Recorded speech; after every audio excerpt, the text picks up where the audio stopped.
साल 1896 में आगरा से 50 किलोमीटर दूर खेड़ा राठौर गांव में बिहारी राठौर के घर एक लड़के का जन्म हुआ। लड़का एक गरीब राजपूत परिवार में जन्मा था। जैसे जैसे बड़ा होता गया उसके अंदर नेतृत्व करने की क्षमता बढ़ती गई। 25 की उम्र तक आते आते वह गांव में होने वाली लड़ाई झगड़ों में अपना हिस्सा लेने लगा और उन्हें सुलझाने लगा।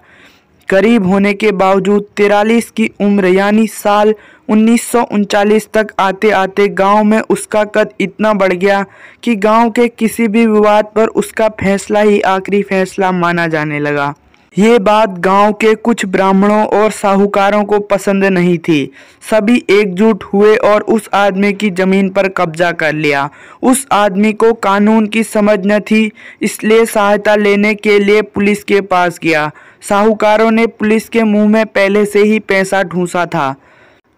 उन्होंने उस आदमी को धक्कारते हुए वहां से वापस भगा दिया। अब उस आदमी के पास जो थोड़ी जमीन थी वो भी नहीं बची। ऐसे में उसको बागी बनने के अलावा और कोई रास्ता नहीं सूझा। मान सिंह ने गांव में लाशें बिछाकर बिहड़ निकल गया। साल 1928 में ब्राह्मणों और साहूकारों ने पहले जमीन पर कब्जा किया, फिर मान सिंह पर लूट और मारपीट का झूठा मुकदमा लगवा दिया। पुलिस ने मान सिंह को बेदर्दी से पीटा और कुछ दिनों तक जेल में रखने के बाद छोड़ दिया। मान सिंह जैसे ही जेल से वापस आया, उसे पता चला कि ब्राह्मणों ने उसके भाई की पिटाई की है। उसके मुंह से खून निकल रहा था। भाई का जुर्म सिर्फ इतना था कि उसने ब्राह्मणों के कुएं से पानी भर लिया था। मान सिंह से ये सब देखा नहीं गया। 30 जनवरी 1928 को मान सिंह ने अपने परिवार के कुछ लोगों को साथ लेकर उन ब्राह्मणों और साहूकारों पर हमला बोल दिया। उस दिन गांव में तलवार, लाठी, भाले और बंदूक सब चला। मान सिंह ने उनके घरों और खलिहानों को आग के हवाले कर दिया। उस दिन गांव में सिर्फ चीखें ही चीखें सुनाई दे रही थी। मान सिंह इतने गुस्से में था कि उसने 2 ब्राह्मणों और साहूकारों को पीट पीट कर मार डाला। उस हमले में कई लोग घायल भी हुए थे। इस घटना के बाद पुलिस मान सिंह और उसके परिवार के पीछे पड़ गई। मान सिंह परिवार और कुछ करीबी लोगों के साथ बिहड़ की तरफ निकल जाता है। चंबल के बिहड़ में मान सिंह का दिल नहीं लग रहा था। एक दिन मान सिंह अपने गांव चला गया। गांव पहुंचते ही पुलिस ने उसे पकड़ लिया और अंग्रेजों की अदालत में उम्र कैद की सजा सुना दी। मान सिंह जेल पहुंच गया। इसी पुलिस ने मान सिंह के 2 बेटों कुलवंत सिंह और धनवंत सिंह को मुठभेड़ में मार गिराया। इस खबर ने मान सिंह के भीतर आग लगा दी। मान सिंह ने खून के घूंट पी पी कर जेल में अपने दिन काटे।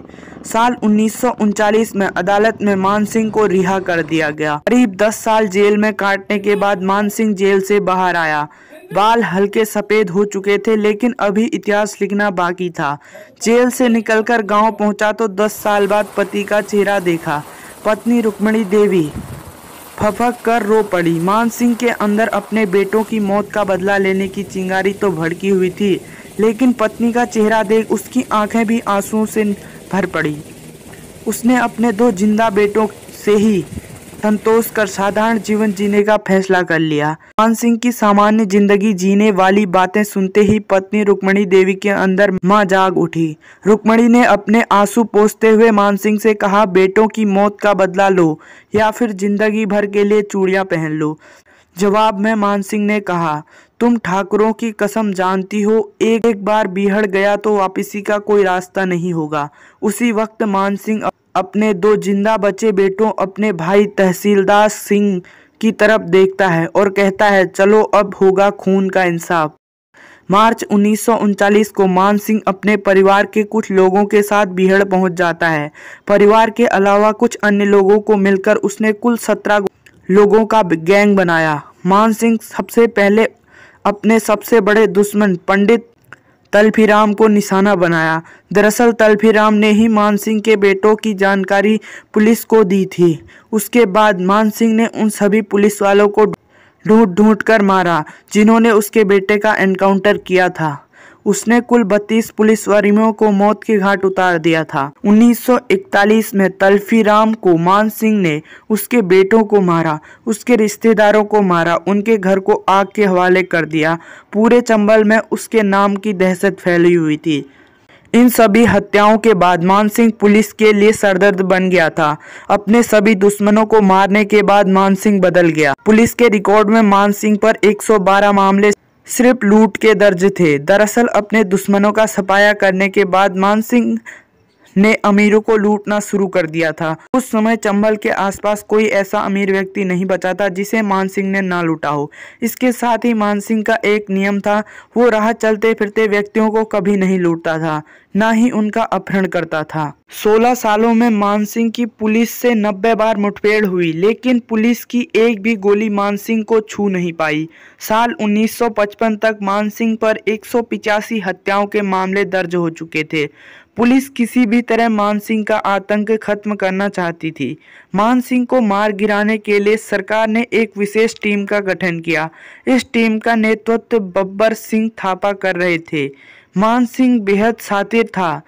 किसी आम मुठभेड़ में उसको मार पाना आसान नहीं था। बब्बर थापा ने एक चाल चली। एक मुखबिर ने बब्बर को जानकारी दे दी कि मान सिंह डाकू भिंड जिले के लाउन गांव में एक घर में रुकने वाला है। पुलिस उस घर में पहुंच गई।